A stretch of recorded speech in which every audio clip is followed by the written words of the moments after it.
SS news चॅनलला subscribe करा, bell आयकॉनवर क्लिक करा। एसएस न्यूजच्या बातम्या पहा आपल्या मोबाईलवर।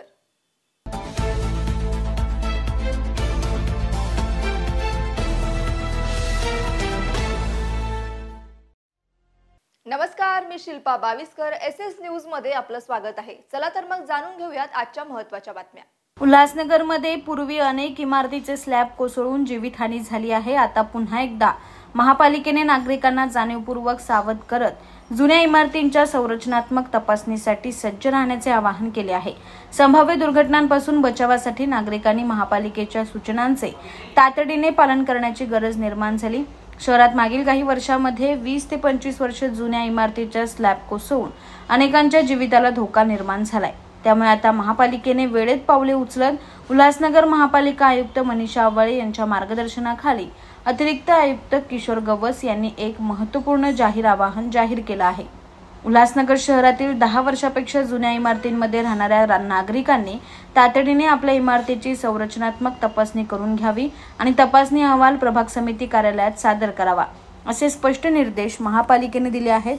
धोकादायक इमारतीची यादी उल्हासनगर महापालिकेच्या www.umc.government.in या संकेतस्थळावर लिस्ट ऑफ डेंजरस बिल्डिंग या विभागात प्रसिद्ध करण्यात आली आहे।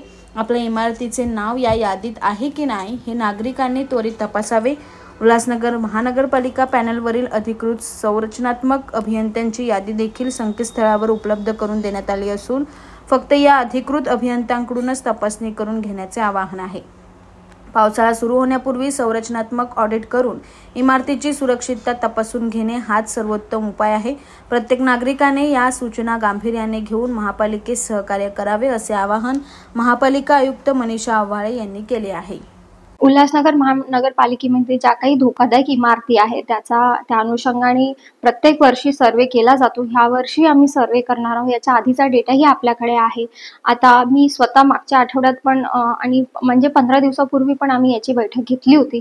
आता त्या अनुषंगाने आम्ही सर्वे लॉन्च केला। आमच्याकडे जो डेटा आहे त्याच्या माहितीनुसार आपण जे काही धोकादायक इमारती होतील त्यांना नोटिसे बजावणं, पण मला वाटते कुठेतरी महापालिकेची ही जबाबदारी तर आहेच, पण जे राहणारे आहेत त्या बिल्डिंग मध्ये ते जे नागरिक आहेत त्यांचीही ती फोरमोस्ट जबाबदारी असणार आहे की त्यांनीही त्याच्यामध्ये लक्ष घातलं पाहिजे की ती किती जुनी आहे, कुठे आपल्याला काही मरम्मत करायची गरज आहे का, काही बांधकाम करायची गरज आहे का। तर त्या पद्धतीनं जागरूक नागरिकत्व आपण निभावलं पाहिजे आणि आमच्यापर्यंत पोहोचले पाहिजेत, so that we are also able to give the best of the services.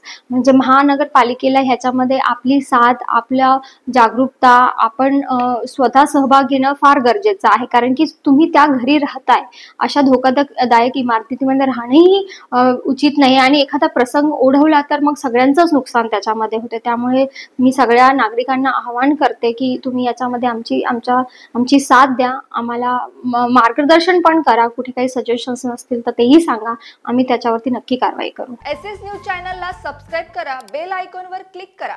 SS न्यूजच्या बातम्या पहा आपल्या मोबाईलवर।